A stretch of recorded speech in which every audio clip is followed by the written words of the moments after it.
I know one concern travelers often have about coming to India, especially if they're trying to work online, is how often is the power going to cut? And is it going to leave me in an unsafe situation?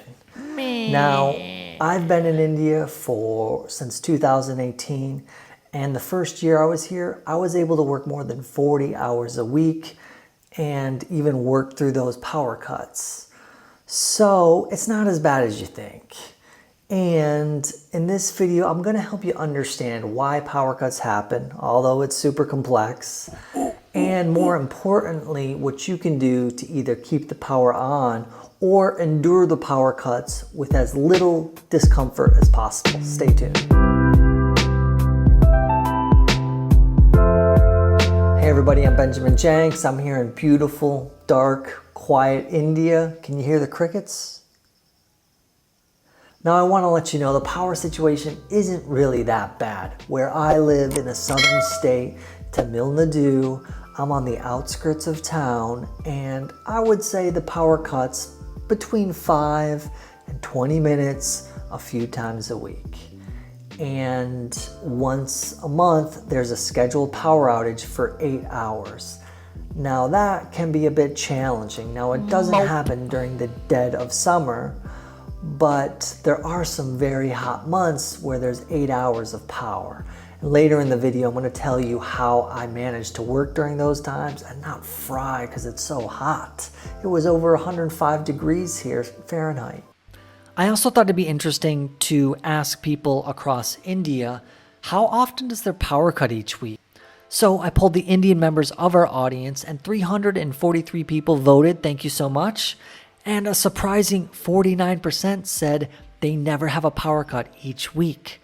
36% said they have 1 to 3 power cuts a week. So that's 85% of the people who voted here saying they're having power cuts 3 times a week or less, which is inspiring if you're reliant on doing some work as you're traveling across India or just want the safety and security of knowing you'll have power.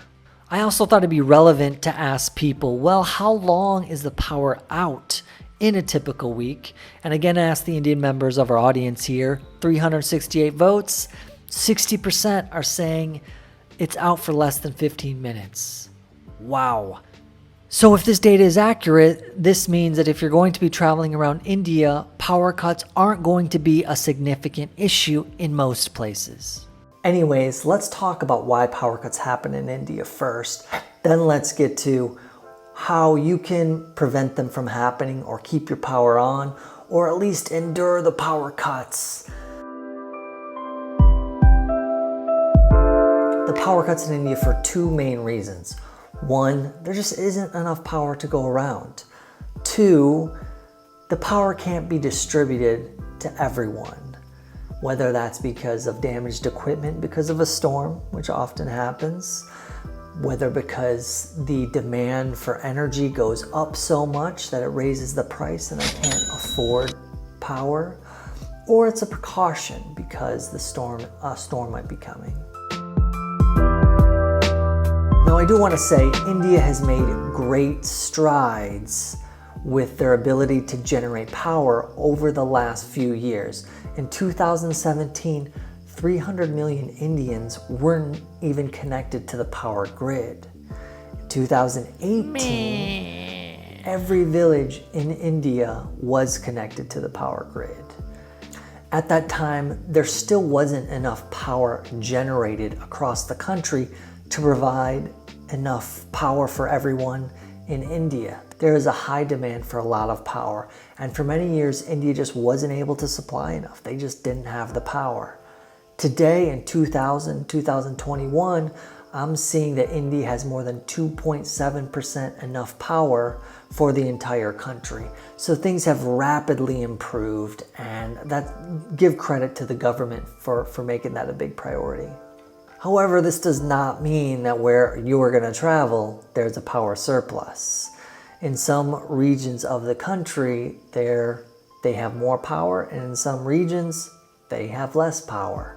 So I'm going to show you a quick stat. I'll put this up on the screen. But basically, we have the north has a total energy surplus of 4.7%, and during peak periods, they have a surplus of 6.2%, so that's really good. However, in the South, during peak periods, they have a deficit of 5%. In the East, overall, they have a deficit of 2%. So if you're in one of those regions, like I am, there's a good chance you're gonna have more power cuts than a place that always has a surplus. The second reason the power cuts in India is because the distribution companies can't afford to pay the bill. In India, the distribution companies are owned by the government, and they have been notoriously mismanaged. They have an overall debt of 2.5 trillion rupees, or about $37 billion. Now, the way distribution companies buy electricity is extremely complicated and beyond the scope of this video. I just want to give you a sense that what happens is when more power is needed, the price goes up. And if the distribution company can't afford the price, power goes out. The third reason the power goes out is because the infrastructure and the equipment is defective. It's not up to par. In 2002, India had the largest electricity failure in the world. I think 400 million people didn't have access to power for a whole day, and it really put a stop to things. This is also one of the reasons why India got their act together and has really been focused on creating more power for everyone. But you drive around some of these electricity poles and you look at them, and it looks like a bird's nest of electrical wires going everywhere.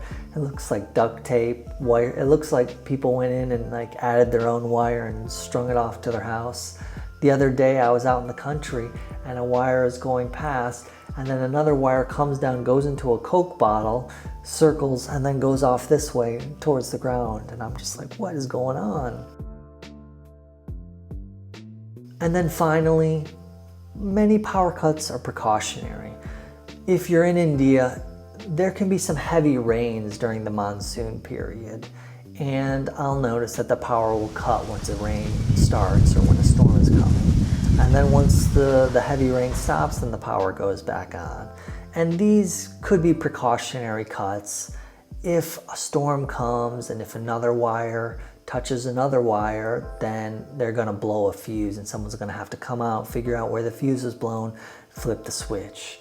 If something is struck by lightning or there's a power surge where energy is damaged, then they gotta send out a technician. They gotta fix that, and then they gotta flip the power back on. And all of that can take time. Here are some things you can do to keep the power on, or at least endure the power cuts with as little discomfort as possible. So the first thing is stay in the cities, and stay in the nicer cities or the nicer parts of town.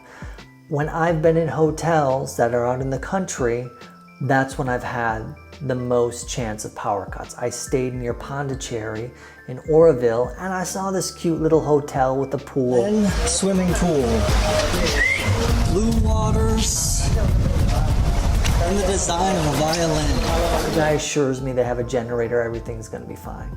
The power cut there for much more than I've seen any other place in India. It was out for hours at a time, multiple times during my stay there that week. Some states have more power cuts, some states have less. Maharashtra only has power cuts 2.5 times a month on average. Himachal Pradesh 1.6 times a month. Kerala 2.2 times a month. Sikkim had the lowest average duration of power cuts, being at only 14 minutes for the entire month. Other states like Maharashtra, Gujarat, and Madhya Pradesh had about cuts for about 2 hours during the month. So you figure a whole month, 2 hours, it's really not that big of a deal.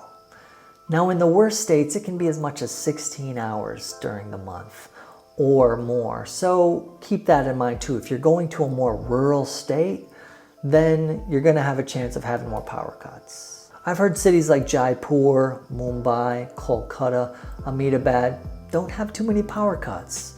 And I've heard cities like Bangalore and Delhi, or parts of Delhi I should say, have way more power cuts. So keep that in mind. Second thing you can do is go to a hotel with an inverter or backup power. You can find them, they'll list them in booking.com. They'll say we have backup power, or you can write them an email if you're unsure. Most nice hotels will have this. They just can't do business without it. If you're looking for a place like I was, a place to rent, many rentals in tourist areas are already going to have backup power installed for you. If you don't have that, like I don't have that here, then you could buy that on Amazon for a few $100. If you're going to stay long term, it's really, that would pretty much solve your problem. Now the challenge with backup power is it doesn't have enough power for the AC in most places. Most places you can run a few fans, you can keep the refrigerator on, keep your Wi-Fi on and your laptop running, keep your external hard drive plugged in, and that's about it. You can also go to a restaurant that has a generator, or go to a hotel that has a generator. Part of my plan when the power went out here, I would go to this nice restaurant, they would have their generator running, and I could continue working with the fan. I would have Wi-Fi, I would have power to my laptop, and the show could go on in my work life. I also bought a battery-powered fan so that when the power came on and I got done with my work, I could turn on my fan and it would keep me cool during the hottest months. If you only need to keep your internet on, then you can even get a small backup power just for your Wi-Fi. If you just want to stay cool, picking an apartment or hotel room on the first floor is going to be a lot cooler than up on the second floor, on the top floor, because the sun will be beating down and it can get, I'm on the top floor and it can get pretty hot here. Whereas the guy below me, he has a much more shaded and much more naturally cool apartment. However, if you're renting long term, we have a thatch roof over our roof, which keeps the heat down here, and it's especially nice during the power cuts.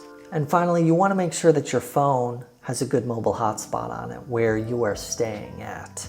This is the main way that I was able to keep working during the power cuts, because let's say I'm on an important meeting on a Skype call needing video, the power went out, I would just switch to this, there would be a small break in the connection, I would switch and then I'm back up and running without a problem.